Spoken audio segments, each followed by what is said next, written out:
An Atlanta News First investigation uncovers an alarming trend involving special education programs across the state. State records show more school staff are filing state complaints against their own school districts over how they handle special education student services. An Atlanta News First investigative reporter Andy Parati spoke with one former Atlanta school staff member about his complaint and its impact on students. Oh, it's a dreamy effect.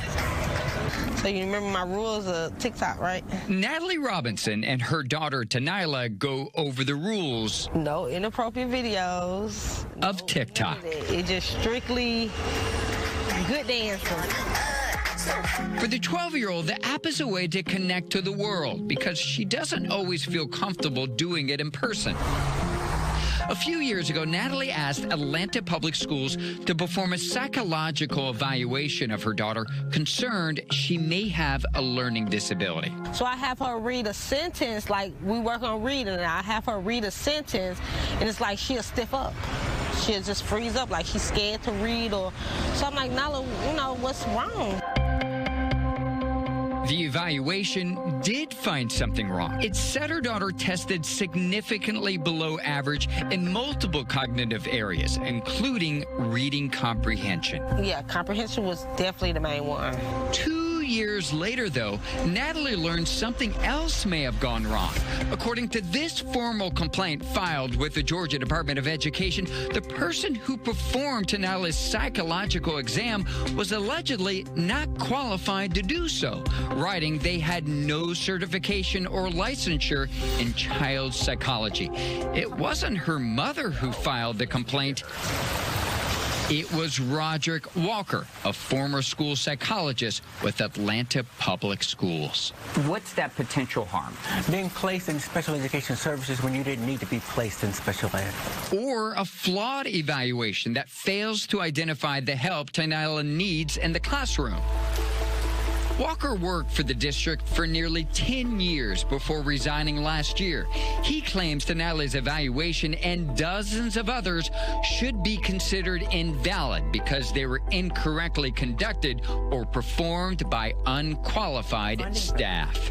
I mean, the state law specifically says that it has to be administered by a qualified examiner. Qualified. You know, no more than you'd want a person posing as a doctor in the operating room. I was actually shocked. It's just really shocking to find out that that's how the school system is. Like, why would y'all have unlicensed people to be working on kids that's really need help? Has the school district ever reached out to you? No one ever reached out to me. Has the Georgia Department of Education reached out to you? Not at all. And I've been waiting on them to call me. Records uncovered by Atlanta News First Investigate show Walker's state complaint reflects a broader trend. Internal documents showed Georgia Department of Education staff alerted agency leadership 2 years in a row that they were seeing more complaints filed by current school staff about special education compliance issues and more complaints filed in districts who have not historically had complaints. DeKalb doesn't go back to school till the 27th. Lisa Morgan is president of the Georgia Association of Educators, which represents more than 30,000 members across the state. I think it should be signaling to the Georgia Department of Education that we have a problem, and we need to be looking at how the system has, over the years, continued to add and add and add onto particularly special education teachers' plates. Atlanta Public Schools denies Walker's claims and declined interview requests, writing, "Our investment in exceptional education is at an all-time high, and we are committed to continuous improvement for our students."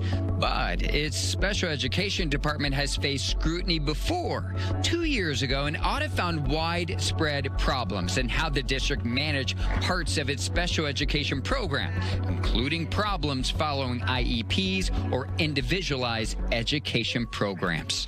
There is not currently any monitoring to ensure that documents are in fact retained in Go IEP. Among the most significant findings, auditors determined district and state procedures were not consistently followed when documenting student referrals for special education services. I don't like that one. The audit released 4 months before Tanila's exam, a reminder about the importance of following the rules. You know you gotta delete that one. I ain't see that.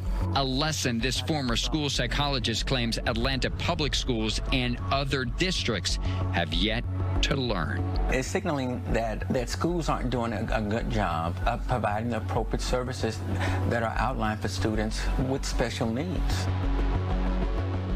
Atlanta Public Schools says since the audit, the district has enhanced special education training and increased its special education budget by $10 million. According to records shared by Walker, the Georgia Department of Education is still investigating his claims. We've reached out to the state agency for comment, but did not hear back. Andy Parati, Atlanta News First, investigates.